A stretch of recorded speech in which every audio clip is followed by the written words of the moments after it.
We're continuing our visit with Jacksonville Mayor Donna Deegan in her office. Thank you for having us at City Hall today. Very happy to have you here. Over the last couple of years, you've been focused on cleaning up the city and the whole litter bug campaign that happened, but I understand that there's a little bit more aggressiveness toward blight and litter specifically. Yep. First of all, just bring us up to speed on the project Yep. before we get into what does it look like next. Well, very grateful to the council for giving us some more money to deal with litter and blight, because it really is an issue. We have people that, when they come into our cities and they go down our major corridors, they say, "Gosh, what is happening here?" We've just over the years just invested less and less and less and less into blight, and so it's something we really need to tackle.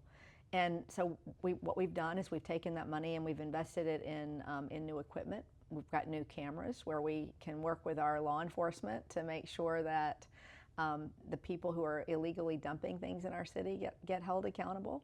That's part of it. You can get a site cleaned up, and the next week everything's back because the same people just go back, and you got to make sure you're keeping those people accountable. So that's part of it. Also, you want to have a little bit more surveillance just to keep things safe. But at the end of the day, a lot of it is we've got some new gators, I think is what they're called, where you can go out and just plow that stuff out. Just some new equipment to make sure we can start cleaning areas out. We have a lot of areas in our city, and there's no area of the city that's immune. And I think that's one of the reasons we were successful with council. Al Ferraro, who heads up our blight division, did such a great job of breaking down every single council district and going to council and saying, "Here's what's in your district, here's what's in your district." And people went, "Wow, we didn't realize." Now, some of the things we don't have control over because it's DOT, and they have control over certain areas of cleaning up blight, and we do. But at the end of the day, we've been working with them, and we're working with the sheriff's office on enforcement. And I think, hopefully we're going to start seeing some big improvements that way. We need it because while we have this beautiful city that we're trying to profile, we don't want people to come in and see trash everywhere. We want people to also take accountability for their own neighborhoods, and that's why we've started our litter campaign, Keep Jacks Cute, Don't Pollute, which we've partnered with both the Jaguars and with our what in the world I'm trying to call the shrimp. I almost called them the Suns. The Suns, that's okay. Oh my gosh, how Jack's old am natives know that. Yes, I know, but it's one of those things where sometimes your brain just goes back and goes, "Wait a minute, file It's cabinet." 9A, not 295. Yeah. Anyway, so all those partnerships to get people creating community groups to help clean up trash along with us, and those people win prizes or can go and watch the shrimp game at a VIP area or throw out the first pitch or whatever it is. It's just a way to keep people really excited and involved. And you find that people really do want to take pride in their area, and once they do that and they see the city is actually doing its part to help, I think it creates some energy around that issue. Because so much of that might be a behavior, and we've all been there before, probably as teenagers or younger, and it's not to single them out, but I remember doing it as a teenager, out the window. Yeah. And you Shame can't on you, change Rich. behavior. I Shame know, on I you. feel bad about it now through the lens of being an adult and seeing all the negatives and actually Yeah. trying to spearhead cleanups in our neighborhood Yeah. because I really dislike seeing that. Yeah. But so much of that is behavior driven. I mean, how else can you enforce versus change behaviors? Because you're not going to change behaviors as government. What additional enforcement might we do? But that's where I think the community groups do play a big role, because I do think peer pressure is a real thing, and I think, but also so is community pride. And I think if people see that the city is investing, and it's sort of like what we did with the mowing budget when we drastically increased that mowing budget, because we had city blocks and areas all over the city that had been neglected for months and months, and the grass would grow way up, and then the trash would be in the grass. So we increased that mowing budget. I don't know that there's been one thing that has been more popular with people than the fact that we've done that. We hear about it still all the time. If we show pride in their neighborhood, they'll show pride in their neighborhood. And I think that grows. So I'm not saying it's a quick fix. You certainly can't solve everything with enforcement, but it does help with those folks who illegally dump and things like that to make them recognize there is somebody watching and there is somebody doing something about it. As far as your everyday trash throwers, I think that's much more of a let's try to change community perception around our neighborhoods. You mentioned the things that won't take a very short period of time. Yeah. Septic tank removal is one of those Oh, big, boy. like Yes, it is. Titanic sort of moves. Nearing the 4 years of your first term, how far along are we in that effort to replace all of the septic tanks? Well, we still have many more to replace, but we have made steady progress. And what I learned when I came in, and I knew this to some extent before I came in, is that to first of all, you have to have a 70% buy-in from the neighborhoods, right? They have to want it. Once you get that buy-in, then it takes a while to get all the heavy equipment. It takes a while to get all that done. It's a laborious process, but we have been able to complete a couple of additional big neighborhoods, and we're excited about that. And we're just continuing. We're prioritizing the neighborhoods where those septic tanks are leaking into the river or into the water. They cause a health hazard. But I got to say, at the end of the day, Rich, what I would love to see us do is stop putting in septic tanks, in these areas where we're continuing to grow that don't have infrastructure yet. If you're a builder and you want to come in and you want to create a new housing project, let's create the infrastructure around that. And I think we're still putting in septic tanks, and I think that's really a problem and something that we shouldn't be doing. They're probably better than they used to be. Perhaps they last longer. At some point, they're still going to fail. Can you disincentivize? I think you absolutely can. How do you do it? Well, as government? just like you do it with everything else. But I think you create opportunities for them to have perks if they are willing to help with infrastructure in the communities. So a bit of a balance between incentive versus disincentive. Oh my gosh, yes. I personally look. I want our development community to be successful. We have a really outstanding business community here. Our development community, I think, is really wonderful. But I think ultimately they're looking at their bottom line, and if you can create an opportunity for them to have a better bottom line and still do the right thing, that's much better than trying to hit somebody over the head with a bat. I think we want everybody to be successful, and if we can show through data, these are the best places to build for resilience purposes or whatever. These are the things we want you to do in terms of building and infrastructure, and we'll create a better pathway for you financially if you do that. Then I think that's a win for everybody. It has not been high profile in the news of late, at least, but we've seen some flare-ups in news about JEA, and specifically with the Attorney General, that investigation, State Attorney's investigation. I know your office doesn't play a direct role in that, but what have you heard about the status of those, and where might this go next as an observer of all of that? I haven't heard a lot about it, to be honest. It's a bit dismaying to me that we can't let the independent authorities do their job. Meaning the state attorney in this case, or the attorney general? Certainly the state attorney. I'm not sure what role the attorney general would play in this, but we're just turning over whatever it is they're asking for. It's just, as I've said before, it seems like a partisan political play to me during an election year.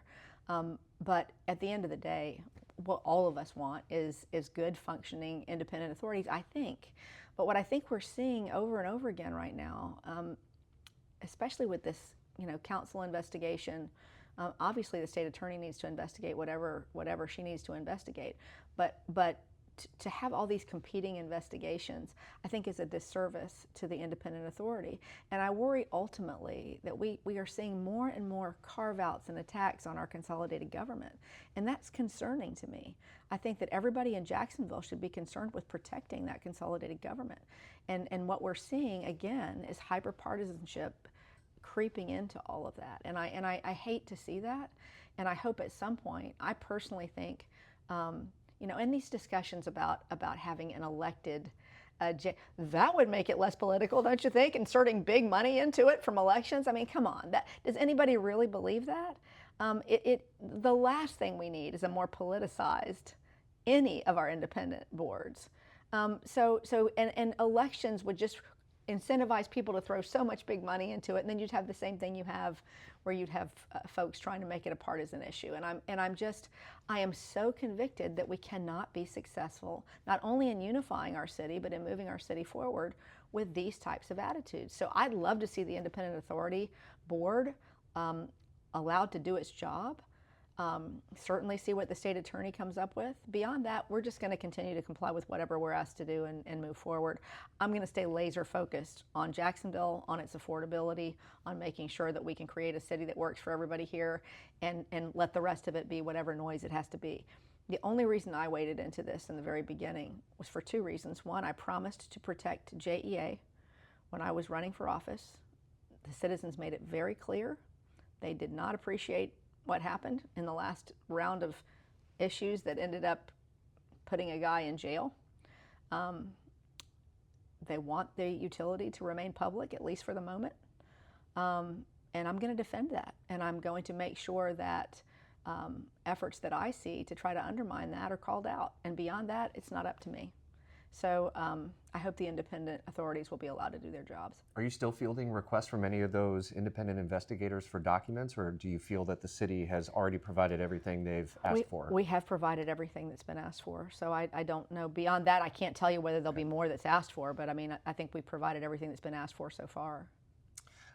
We are getting very close to a pretty cool event. We're going to totally switch gears on this one. This is the opening of the Jacksonville Waves mid-month. It's a new professional women's basketball team in the Upshot League. How exciting is that? That's pretty darn cool when you consider all the sports and the depth of sports that we have here, high school, college, and now some of the professional soccer and all these other. Yeah. But how big of a deal is that really for women in the city and for sports lovers in the city? Well, that's what I you know, you've heard me say this a million times. I don't think there's any unifier better than sports.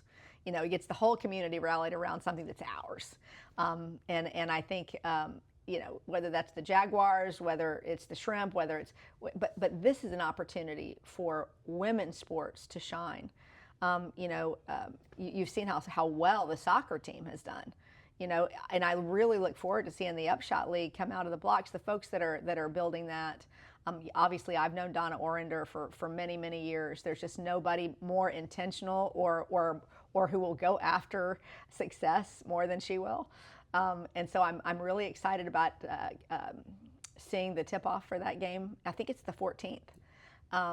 And welcoming them to Jacksonville. I think it's a wonderful opportunity for us to perhaps grow. We'll start here and see where it goes from here. But I think the sky's the limit for us. Grow like what? WNBA perhaps? You don't know. I think so.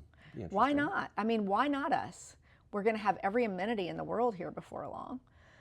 And I think that women's sports are growing just so rapidly right now. People are so interested because they've gotten so, you know, so entertaining and so good, and the players are amazing. And I think it's a wonderful opportunity for Jacksonville to shine in that space. Shining in the space we often talk about with the new stadium, Jacksonville hosting the Super Bowl again. You've said it, everyone has said it, we need to have the hotel space and whatnot. But I also know you're a competitor, so when you saw that, like, Nashville and some of these, like, they're getting the stadium, I know. Is the competitor in you fired up to be like, how do we get more hotels? No, you bet, you bet. You're so funny you said that. Tim and I just had this conversation last night. I'm like, hey, you know, we're getting a new stadium too. If they're going to prioritize new stadiums, we need to get these hotels up and running. And I do think there's so many hotels in the pipeline right now. But I think having the Four Seasons here has really sort of created that spotlight where other hoteliers are looking and saying, okay, you know, we need to come into Jacksonville. You're seeing what's going to come over to the Pearl Square area. There's a hotel planned on the South Bank. There's a bunch in the pipeline right now. So I don't see a reason why Jacksonville couldn't get in the queue. You know, at least in the queue with what we have on tap. I do think the hotels are a challenge for us. You know, we need hotels, and I think, you know, you hear me talk a lot about the fact that we need a direct flight to Europe. I think we need that too. We just need to keep acting like the big city that we are. And when I say that, I mean the grown-up city, the city on the rise. And we need to make it easier for people to come here and leave here and stay here and have that top-notch experience. But I think we are absolutely going to be positioned for that. Whether it's going to be, you know, in the next 5 years, I don't know. But we will certainly push for it. You know me, I'm gonna try to push for everything I can get. End of the month, we'll celebrate and honor those who have paid the ultimate sacrifice. And WOKV once again partnering with City's Military and Veterans Affairs, and we'll broadcast the event live. Shade structure will be in place, the temporary one. When is the new and improved coming over the Veterans Wall? That is a very good question. Do we know a timeline? I'm not sure what the timeline is on that. I know it's in the budget. So I don't know exactly the timeline, but I will get that for you. And budget would be for the fiscal year, which in Jacksonville is not the calendar year. That's so it right. might be into Starts in 2027. October. Yeah. Okay. And then, of course, Jazz Festival, same weekend, with a new location, or at least riverfront, Fort on Bay. I was talking to two people who said, what is Fort on Bay? And I said, oh, old courthouse. I think they get that it moves around a lot, but do you see a permanent space? Because it doesn't look like that's going to be the permanent space, or is it designed to be a move around sort of thing? Look, I think we have an opportunity with all these riverfront parks to have a number of venues. I think there's and look, we'll have, Metro Park at some point is going to be done again, and there'll be more opportunity for that. So I sort of like the idea of having a bunch of different stages, but I don't know. I mean, I will let the sports and entertainment people look at those and what makes the most sense. But I do think people enjoy that. I think it gives them an opportunity to see a bunch of downtown Jacksonville too, but Fort on Bay is obviously a marquee location, and one that I think people will enjoy. There's nothing like the Jazz Festival. It's a Jacksonville tradition, and one like none other. This week is Hurricane Preparedness Week. We've seen the wildfires in Brantley County, and while it feels like it's Georgia, who cares? It's the same drive to Daytona Beach, plus every so often we smell the smoke. And so it's a reminder that the threat is there. There are two different kinds of threats with hurricane preparedness, as you all know. You have plenty of time to be prepared, and the messaging starts this week. And with wildfires, it's you drop and you run, and we've heard that so often. Yeah. What have we learned from our neighbors to our north and west that might help us the rest of this fire season, which we're still in, and then as we prepare for hurricane season? Well, we've asked people right now not to burn, because even though we've had some rain recently, we're still in a pretty dry period right now. So what we've seen from our neighbors in the north, and you don't know what started some of these, but a lot of times it's just the flick of a cigarette or a careless burn in your yard or whatever it is. It was a Mylar balloon up in Georgia, they think. Right, but look, the bottom line is that's the worst fire they've had in Brantley County. They lost how many homes? I mean, dozens Nearing of homes. 100 at this point. And you have to be very intentional when it's as dry as it is right now. I mean, I remember covering all the fires, and I think it was in 2007 and in 1998. I mean, it causes so many respiratory problems. It causes so many, literally, and for our firefighters, it's devastating. It's exhausting. So it's exhausting, but also health-wise. So I would just ask people to be very, very intentional. Don't burn until we tell you it's okay to do so again. Hopefully, once we get into the rainier part of the summer, it won't be an issue. But right now, with the 4th of July holiday and all that coming up, we don't know what we're going to have yet. So we really need people to be very, very intentional, because we don't want to put our firefighters at risk. We don't want to lose any homes here. We've been really fortunate in Duval. We've had a lot of fires, but we're not Brantley. We're county, right? So I mean, it is, and to our south, it's been bad as well. So it's one of those things where we really have to learn from experience, and just, I know you think, I'm just going to do, it's just me, I'm just going to do it, I'll be careful. Don't do it. Just don't do it right now. You're a pretty reflective person, and as I look out over the square, we just marked, was that 125 years since the Great Fire? Do you ever look out and just kind of wonder what that must have been like, and what it took for the city to rebuild? I was telling Wayne Wood the other day, there was a commemoration of the Great Fire, and he's obviously a great historian of all that my great-grandfather has a photo album someplace that I've been trying to dig out, and I think my mother has probably hoarded it and taken it someplace, I don't know. But of pictures of Jacksonville when we were rebuilding from that fire. But it's really such an incredible story of it's obviously a cautionary tale, but an incredible story of resilience.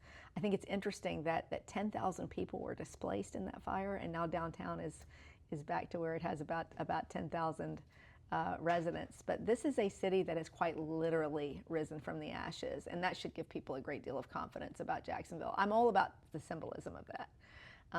We are a resilient city, and I think it's wonderful to learn that history, and to remind ourselves that we can do anything we put our minds to here as long as we work together. Sounds like a good bow on the conversation, but is there anything else you want to mention before we let you get to your normal business day? I'm good. It's been a lovely conversation, and I've enjoyed having you here in the office. We appreciate being here. I'm glad you could visit. You all right if we do it again? Don't be such a stranger from now on. Okay, sounds good. And I only moved one plant, so beyond that, we didn't do anything else. Well, you make sure you put that plant back, mister. Thank you, Mayor. Appreciate it. All right, we're good to stop. Thank you very much. I'm putting it back right now.